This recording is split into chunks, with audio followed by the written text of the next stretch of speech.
Olá, galera da Arsenal Brasil. Vamos ao pré-jogo rapidamente aqui. Sábado às 11 da manhã, dessa vez com transmissão da ESPN. Se eu não me engano, a primeira vez que a gente vai passar na televisão nessa temporada. A gente recebe o Fulham pela terceira rodada do campeonato inglês. É um jogo muito importante para o nosso ataque funcionar. O Fulham, na temporada passada, já havia apresentado sinais de que a sua posição na tabela não refletia a realidade, ou seja, que eles estavam apresentando um desempenho que era, de certa maneira, insustentável. Para vocês terem uma ideia, eles sofreram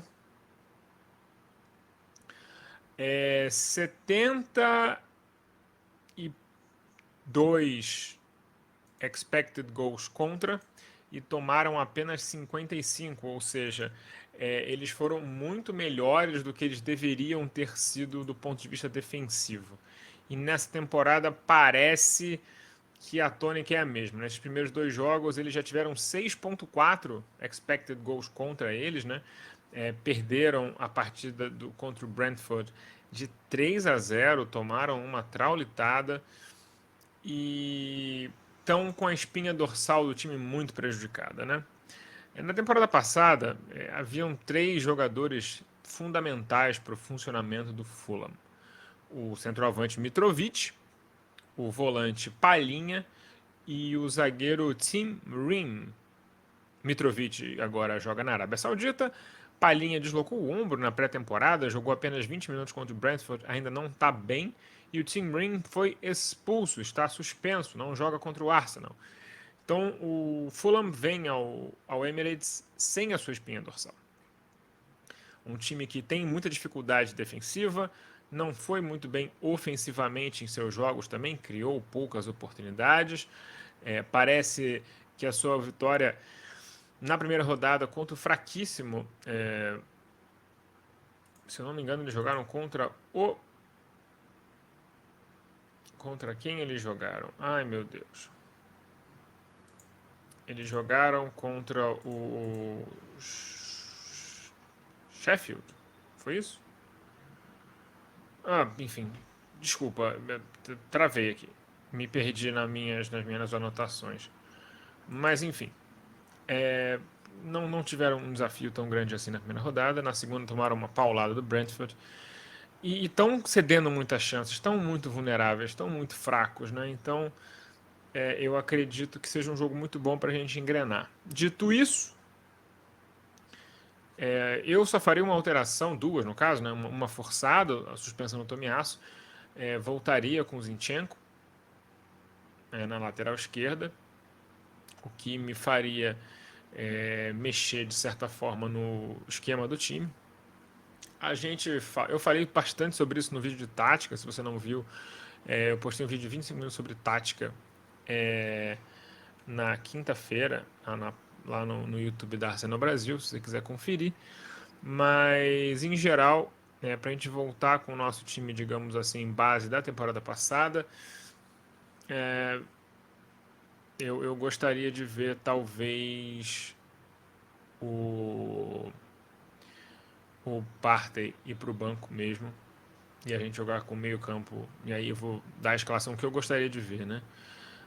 Eu gostaria de ver o Raya jogando, estou curioso. Acho que seria um jogo interessante para testar a nossa construção de jogo vindo de trás, porque o Fulham tem muito pouco a oferecer ofensivamente e em pressão ofensiva, não é um time que pressiona muito bem a pressão alta. Então seria interessante ver o que o Raya faria.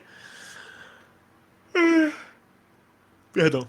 Eu gostaria de ver Raya, White, Saliba, Gabriel e Zinchenko, Rice, Havertz, Odegaard, Saka, Trossard e Martinelli. Esse seria o time que eu iria a campo no sábado. Eu sinceramente espero que seja esse time, mas se não for, se o Gabriel continuar no banco, porque o Fulham tem tão pouco a oferecer sem o Mitrovic, Raul Jiménez é uma sombra do jogador que ele era antes daquela fratura de crânio que ele teve naquele incidente super infeliz com o Davi Luiz há uns anos atrás no próprio Emirates. Se ele achar assim, o Gabriel continua sendo excessivo. Eu, sinceramente, se ele for fazer o que eu estou falando agora, que é manter o Partey e colocar o Zinchenko, aí nossa dupla de zaga precisa ser Gabriel e Saliba. Que a gente precisa ter, tipo assim, dois, sabe, leão de chácara ali, que resolve qualquer coisa, porque vai ficar muita coisa em cima deles, né? Então, se for fazer assim, eu acho legal. Descansa o White um pouquinho, aí talvez no segundo tempo tira o Partey e joga o White.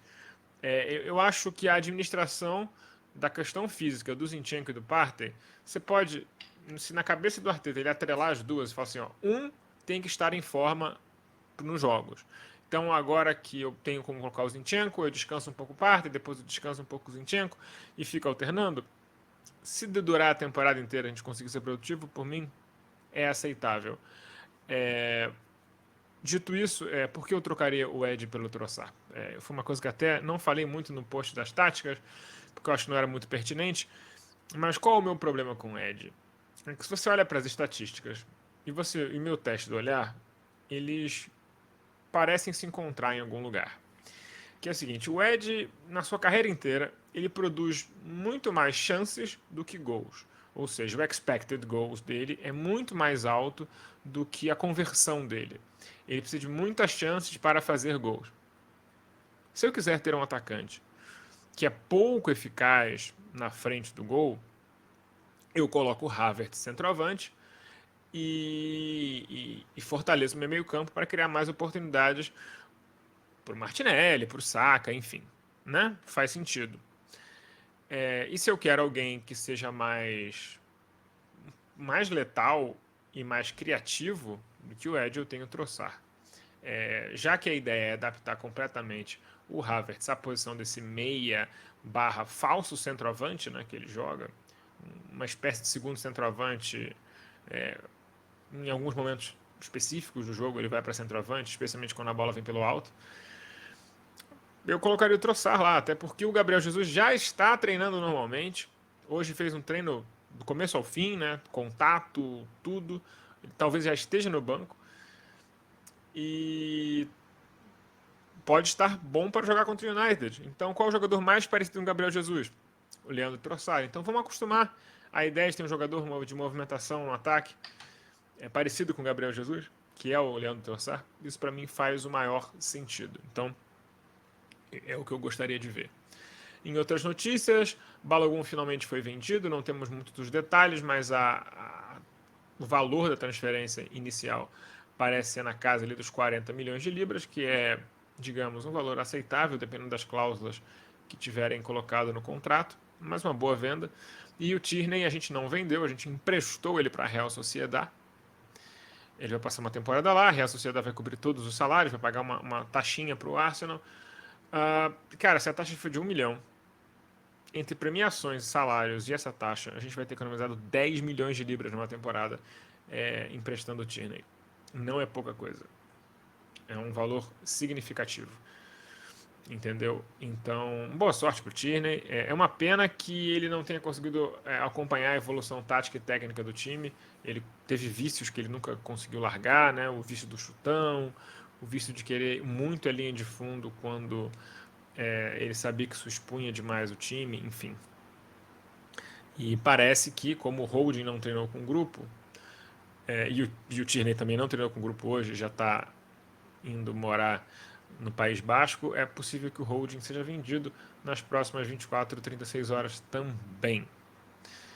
Dito isso, eu espero que a gente atropele o Fulham, faça saldo, faça um jogo tranquilo, faça a gente se sentir bem, sabe? A gente está um pouco nervoso com esse time que está jogando de maneira muito sólida, mas você percebe que está muito uma coisa que está muito inicial ali no entrosamento de ataque. A gente precisa fazer esses jogadores jogarem bem juntos. E eu acho que tem um jogador mais habilidoso de centroavante e principalmente a gente conseguir dar um ritmo melhor para o ataque devem fazer o nosso lado ofensivo florescer. É isso.